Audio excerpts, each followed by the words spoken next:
Jessie Kabwila ndithu ali ndi meeting not meeting ali ndi press briefing imene akulongosola amene momwe atolankhani akafazi mafunso nkhani ina imene ilipo ndi yokhuzana ndi kusapita kwa President Dr. Lazarus Chakwera kupita ku debate imene akonza amisa ndi komanso ndi iwo akuyankha mafunso amenewo komano zikudabwitsa zonena kuti iwonso akuyankhiranso apita mthalika like anthu adabwa kwambiri kuti yufoti apita mthalika akudwala like iwewo ndi wachipani cha MCP koma kuyankhula chipani cha DPP anyway ndale zichakachiro ndizivula reti kubebatu ndikuthokozeni kwambiri kuti kwa ngozidwa kanthawi yochepa mabwera atolankhani ntchito imene magwira ino ni ntchito yodzipereka pa nthawi ino bwenzi muli kwina koma titangoti takuyitanani tikuthokozeni mwapadera kuti mwapezeka mwaunyinji chonchi chimene takuyitanirani ife Amalai Congress Party lero ndi chifukwa choti tafuna kuti titsindike kuti mtsutso wa lero Dr. Lazarus Chakwera sapanga nawo. Tudziwa kuti mmene timapereka statement yathu, statement imeneyi mwina yena dzulo sanaione. Sitimafuna mumve zammaluwa, timafuna mumve kwa ifeyo. Chifukwa chake nchoti Dr. Lazarus Chakwera akudziwa kuti Amalai mainodziwa zonse zimene apanga ndi zimene asakupanga ndipo zifukwa zake zizikhala poyera. Iwawa sikuti ndi mtsogoleri wa Congress yekha komanso mtsogoleri wa dziko. Ndeti naona kuti nchofunika lero tibwere pamaso pano Amalawi tilongosole kuti kodi chikuchitika ndi chani. Ine monga woyankhulira chipani ndimalandira mafoni taona kuti even munthu wakumudzi adziwe kuti kodi chikuchitika ndi chani. Ndiyambe ndi kuti Dr. Chakwera ndi munthu mmodzi amene waonetsa kuti amalemekeza kwambiri maufulu atolankhani. 3rd May iliyonse pa World Press Freedom Day amakhala ndi atolankhani. Mutati muonetsetse chilowereni boma iwowo ndi mtsogoleri amene waonetsa kuti ATI Access to Information Bill isangokhala chinthu choti chinangodutsitsidwa nkuchikhazika koma izigwira ntchito. Moti wina aliyense ngati akuzifunsa kodi ngati asakupita ukuku amwina salemekeza ufulu wa atolankhani izozo ndi bodza. Ngati kuli munthu amene waonetsetsa kuti malamulo amene amapsinja a news achotsedwe amene timati anti-media laws ndenda Chakwera. Ndipo sikuti amangodziwa kokha kuti kuli World Press Freedom koma uchitokhala nawo pasi bwinobwino. Access to information kapena ufulu woti Malawi adzidziwa chikuchitika ndi chinthu chimene chili pa mtima kwambiri pa Dr. Lazarus Chakwera. Nkonanso mationa tikubwera pano sitinayitanidwe ndi munthu. Tabwera pano ifa choti timalemekeza ufulu wa kudziwa kuti kodi chikuchitika ndi chani. Nkona tabwera pano. Achakwera ndi president yekhayo woti ku parliament sajomba. Kukafusidwa mafunso ndi kulongosola nditu china chilichonse. Ndinene kwa ino anzathu a news kuti kutokhala zifukwa zambiri zimene tingakhale nazo ndi Chakwera koma chimodzi mwa icho sichingakhale kuti salemekeza maufulu atolankhani. Maufulu atolankhani ndi nkhani imene osati kuti timangonena zikuchita kuoneka ndi mmene amachitira. Nde wina nkumafunsa nzikumbukiratu pompano tidati nkapanga launch ya manifesto anapita atolankhani anakapatsidwako makofi ku DPP anthu anapangidwa ataka anamenyedwa kumene kuchi. Pamene kuno tinabwera kaya anthu amayankhula zotani palibe pa news tinamtupsa pano. Ndipo mukati muone press conference tapereka just last week mpaka na seti naitane anthu muno fati mafuna mumasuke mufuse mene mungafusire muyankhule zimene mungayankhule. Apa ndafuna kuti tiyambe press conference yathu ndikunena kuti ngati kuli champion ya media freedom ndi Dr. Lazarus Chakwera. Amailemekeza ndipo amaipanga gadi ndipo amaipanga practice amaoneka zochitika zawo. Mukayitanidwa kaya kuchipani kuno akhale atagendedwa convoy simunamve pa kuti msandifuse izi ndipo yeja iyo amangokhala chete mukafusa atolankhani amayankha. Pamene mukati muone itimati ATI inabitsatu ntaya DPP koma ndithu amangoti drama palibe yesi titakuipanga operationalize. Chakwera anabwera ATI ndi functioning lo ikugwira ntchito. Nde kumafunsa kuti tano ngati mukuti amalemekeza chifukwa chani asakupita ku mtsutso. Nkhani yosapita ku mtsutso sigwirizana ndi kusalemekeza maufulu. Chavuta kumeneko akuluakulu ndi chakuti ifeyo achipani tanena kuti asapange ndi ife achipani sachakwera iwo anali rede ndithu koma achipani titakhala pasi nkuona mtsutso umenewu tikuona kuti ndondomeko yake sitinauzidwe bwinobwino kuti ikhala motani. Anthu adzikumbukira kuti Chakwera sali yekha ali mchipani andi chipani chimakhala pasi nkuyang'ana kumene ayitanidwa. Ife sitidzalola ayi kuti munthu wa pa Super League adzikasewera ndi katimu kapa area zimene zonse ngakhale kumpira nkona kumakhala champions. Sitingangotenga katimu ena awima pepa tisanayendetsepo dziko ena chimene amadziwa yeye mkango apatsa moni avine apange ka dance achina tikuferanji ali momwemo ndiye mukaphatikize tikuferanji ndi munthu woti ndi Super League sitikuona kuti nchoona andi takhala tikufunsa kodi akupita ndani kumtsutsoko ndipo mtsutso ukaenda bwanji koma sitimayankhidwa. Ndiye ife zinthu zopanda kumveka bwinobwino monga chipani tikuti Chakwera wathu kumeneko ayi chifukwa akamadzuka yeoja amadzukanso ngati president kuli nkhani za security ngati musakutiuza bwinobwino kuti zikakhala motani ifeyo monga achipani tikuti ayi kuti bwino Chakwera adzithamanga adzikayankhula ndi anthu m'midzimu adzikamva kuti kodi njala yatani nkumawuza kuti kodi akutani ndipo apanga chani.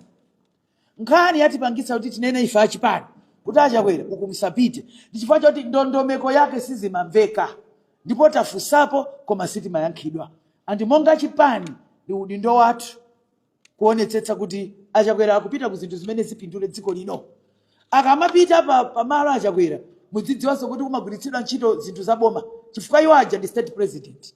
Ndiye timafuna kuti tidziwe kuti akupita pamalo poti pamawa anthu akamafunsana kuti izi zinadiriza nzeru mutati muone pamene paja pali ena tati tifunse akuyimitsa ma MP angati iwo omwe sakutani sakuyimira MP ndadzikakamba kuti parliament ikapanga chonchi kutanthauza kuti akutanthauza cha pali ena amene apita kumeneko tikumva kuti ndithu miyendo yasiyogwira ntchito sakumva ndetandiuzani tidziti akupanga chani Chakwera kwa ifeyo Chakwera ngati kuli mpira imene ija ndiye Champions League ndipo ngakhale mtani kuti tufuna tikema number 1 number 2 tinene pano even pa number 2 po palibe munthu kulibe chifukwa tidanena kuti teni tikalembetse okhatha akunena kuti ayi sitinalembetse wanthu tayimitsa ndi ma MP tupeza kuti anthu akuyimitsa theka lamene tayimitsa ife ndiye mukati anthu amene wakhale pamodzi pa podium adzikakamba cha wina ngakhale kumufunsa funso sakumva akuti kunabwera doctor ku Netherlands kuyesa kubaya ma Jackson sizikuyenda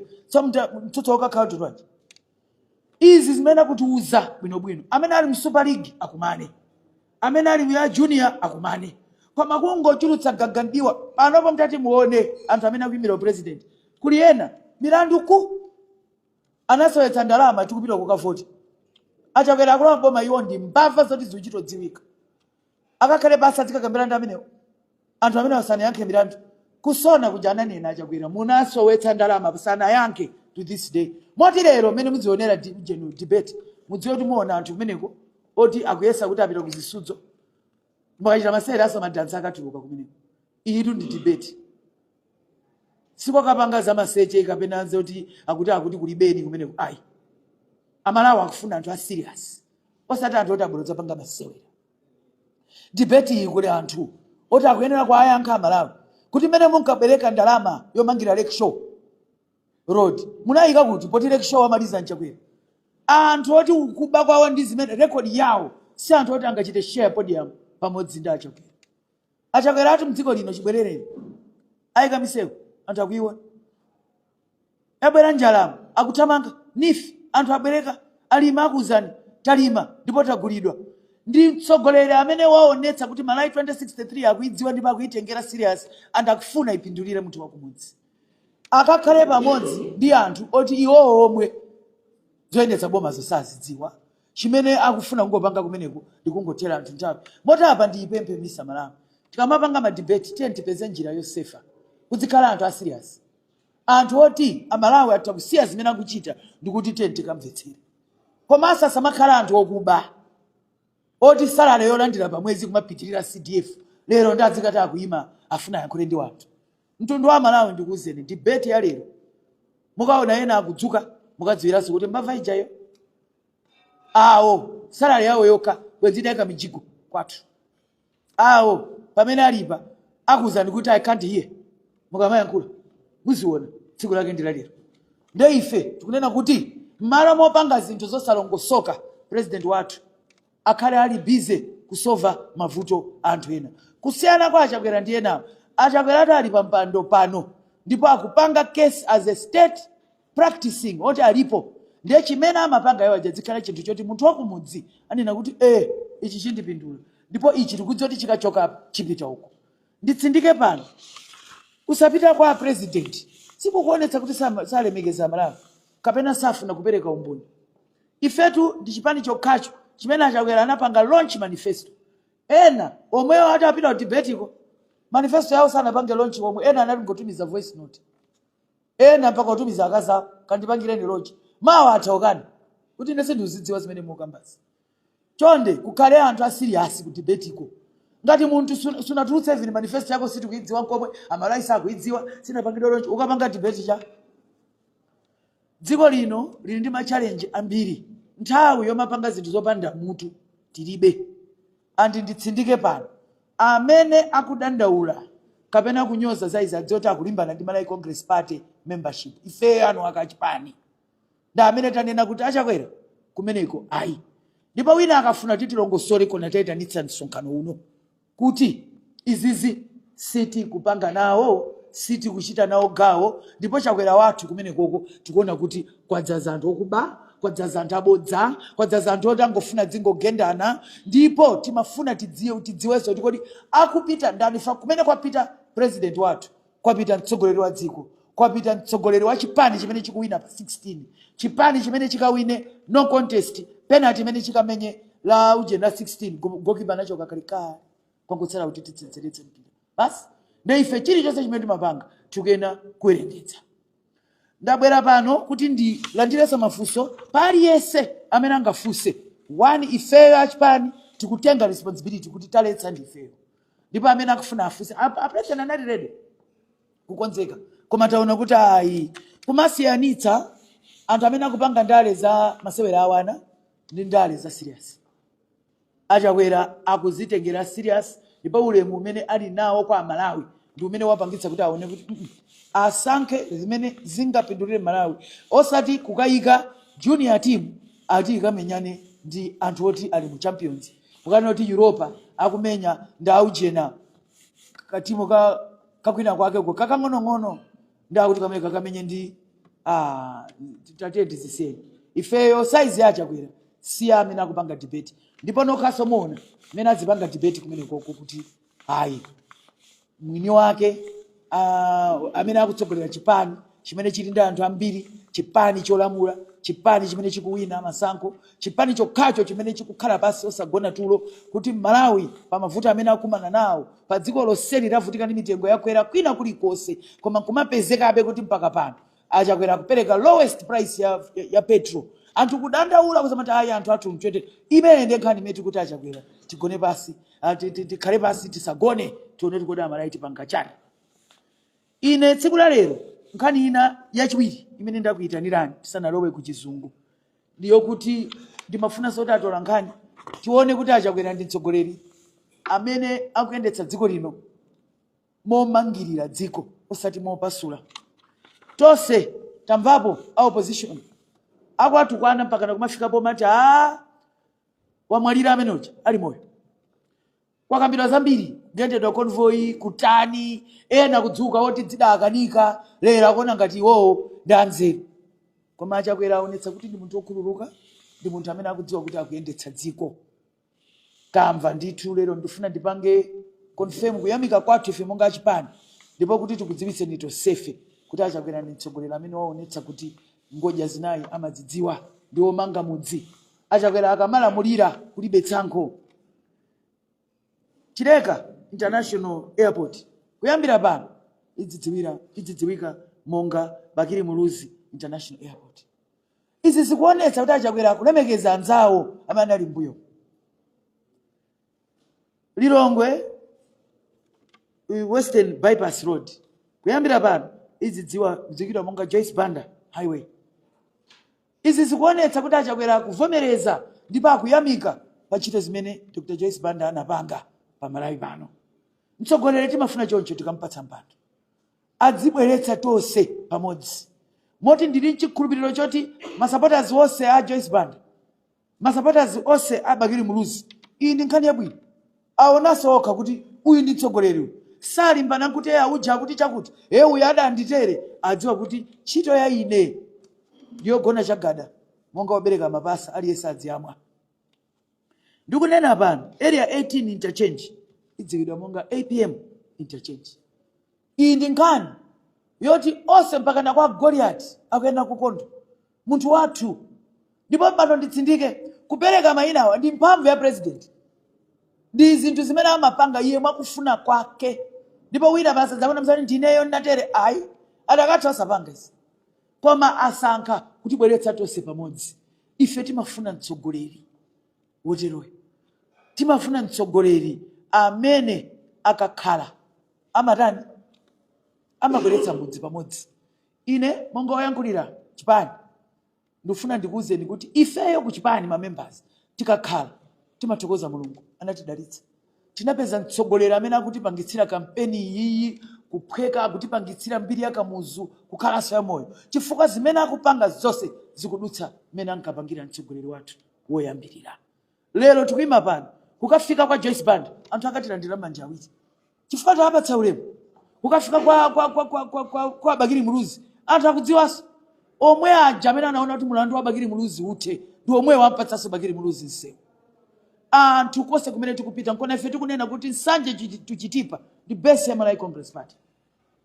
Pompano timayankhula za kumpoto ndi apa popanda kubisa mawu ndinene pa 16 May Dr. Lazarus Makasi Chakwera awina mbuyo mutikakambasa 50+1 lero ndinene pano tikukamenya 70+1 sitilowaso second round chifukwa cha zintchito za mtsogoleri wathu akumangirira mudzi uno akuonetsetsanso kuti wina aliyense every step imene amatenga amalawi akhale naye chifukwa akudziwa kuti ali pa mpando kudutsa mu trust ya amalawi akuyenda kupitirira kukhulupirira ndipo pano ndinene amalawi tiyeni tipitirize kumkhulupirira Dr. Lazarus Makasi Chakwera chilichonse chimene amapanga akumalongosola ndi kupereka chifukwa chayenda bwino chayenda chonchi chavuta chatere izi ndapanga chifukwa cha izi mtsogoleri amafunika choncho nde voti ya chaka chino ndi kwa yunkwayo tikapeza mtsogoleri amene amatimva tikamavutika ife tukavotera amene yoyo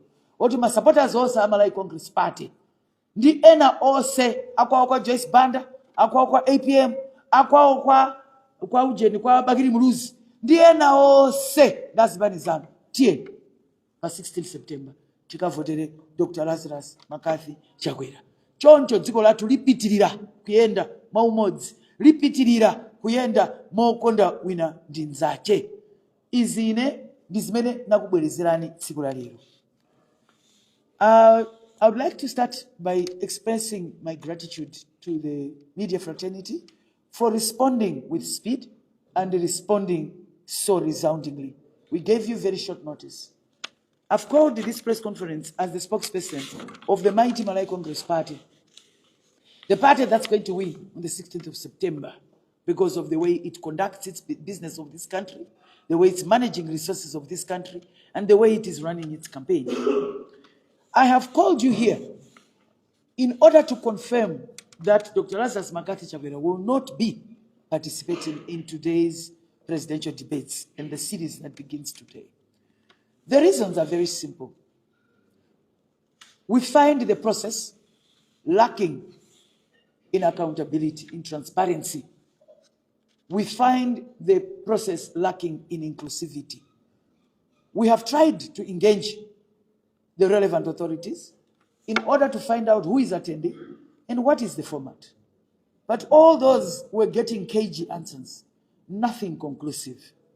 Now, as a membership, and I want to underline, as the membership of Malawi Congress Party, we have sat down through our structures and said we are not going to have our president attend this presidential debate and the series that follows. We feel that he needs to be involved in things that profit Malawians. And things that profit Malawians need to be transparent, inclusive, and accountable. We believe there are many avenues that he can engage Malawians in order to unpack the manifesto that he has and also show what he's doing. I know that to some people, they might feel, no, it means he doesn't respect media freedoms, or he does not respect the media fraternity. Nothing could be further from the truth. This is the president who every 3rd of May sets aside the time to make sure that he observes, celebrates, and affirms media freedom. He is always there at the Press Freedom Day, and he has demonstrated his commitment to observe press freedom. The laws, anti-media laws, many of them have been repealed. And he has also made sure that he has strengthened the ATI law, making sure that it is not only ratified, but it is operationalized. So I want to make it very clear here. The failure of Dr. Lazarus Makathi Chakwera has nothing to do with competence, nothing to do with not respecting media freedoms. It is the party. That is why I have come to announce it, because I speak on behalf of the party. And the party of Malawi Congress Party has resoundingly instructed me as its spokesperson to say the president must not be there. When the president gets out, we need to be very clear. Who is he meeting? What's going on? Because this is a state president. This is not just a candidate. There are security issues that come up here. And there is also issues of clarity for him to be able to know what exactly is going on. So upon consideration of that, we've reached the painful decision of saying he will not participate. If you look at the debate is very, very questionable. Because in the debate, you have people who have never run. They've never even been a councillor or an MP. They have no clue how government works. And expecting such people to be talking to Dr. Lazarus Makathi Chakwera is expecting someone to participate in the Super League when they've not even qualified for a league at any time. They don't even play at any level. Frankly, for us supporters, it is an insult. Because the level at which Dr. Lazarus Makathi Chakwera is operating is far higher than that of a person who is not even standing as an MP or does not even have such experience. Putting them all in one basket is very unfortunate. If you take the example of the US, you will find that there are many parties, but presidential debates are done by the Democrats and the Republicans. The reason is debates are a very important part in the democracy, but they need to be handled by people who are seasoned, by people who know what they're doing. They understand how the process works. The other problematic thing about this debate is it also has people who honestly, frankly, are just joking. They are there for playing around and thinking that it's another moment to show what dancing skills they've got. And for us, this is not a place to go and show how well you dance or how well you sing. No, everything has its place. The third thing that makes this debate problematic is where our candidate is being put on the same podium with patients that frankly need attention at the hospital than at a debate.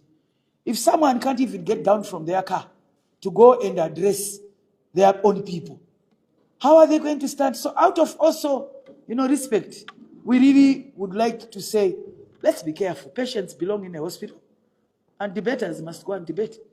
If we are going to include them all together, we'll also be participating in making people suffer. I want to also say the other problematic thing about this debate, it also has people who frankly don't have the moral authority to debate in Malawi. People who are failing to account for the money they took for the M5, for the money they took for Kia. And to this day, they're failing to tell us where that money went. People who are getting 29 million per month, money that was higher than even CDF. Now they stand on a podium and say they want to debate. That's another insult. There are people who should not even be allowed to speak. And as they open their mouths today, Malawians, I want you to know, you'll be hearing from a thief. You'll be hearing from a person who owes you money. A person who, just their salary and the money which they took, you could have had a well, MGIGO, piped water. You could have gone to hospital. You could have had medication. Today they are telling you that they know what to do. In our opinion, as the supporters and the members of Malawi Congress Party, we believe such people don't belong in the same podium. There must be a code of conduct that governs people. You can't just stand up and say, after misusing the money of Malawians, you stand up there and you start telling tall stories. It's an insult. Our leader has better places to be. He would rather be with villagers. He would rather be with people who are out there fighting for their lives, trying to get loans and see what to do, explaining to them the Tsogola account, what we are planning with NIF, rather than sit and share a podium with people whom we know have caused misery to Malawians and have profited from being thieves, frankly. The other thing that I wanted to call you for is that we have seen Dr. Lazarus Makathi demonstrate that he's a statesman. The opposition, many people in the opposition, have done a lot to castigate him, to demoralize him, to the point of announcing his death, orchestrating attacks on Dr. Lazarus Makathi. But just last week, we saw him graciously announce that Chileka International Airport will now be known as Bakiri Muluzi International Airport. Lilongwe Western Bypass will now be known as Joyce Banda Highway. Area 18 interchange will now be known as APM interchange. This is regardless of whatever has been going on or what has been said by him and people of his party, of the parties of opposition. This shows that Dr. Lazarus Chakwera is not only a unifying factor for this country, but he is someone who cares for this country deeply. And I want to appeal to the supporters of APM, supporters of Bakiri Muluzi, supporters of Joyce Banda, to say, when you see Dr. Lazarus Makathi Chakwera, on the 16th of September, vote for Dr. Lazarus Makathi Chakwera. He has shown that he's handling his position in a unifying manner, in a way that recognizes your leaders as people who also led. By the way, Dr. Lazarus Makathi Chakwera is the only leader who has visited each and every one of the former presidents. To me, that doesn't just show being humble. It shows his love for unity.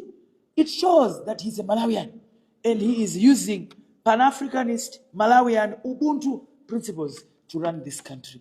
I want to appeal to everybody listening to me to say, 16th of September, let us all go vote for Dr. Lazarus Makathi Chakwera. We want someone who unites this nation. Not people who say people from the north don't matter.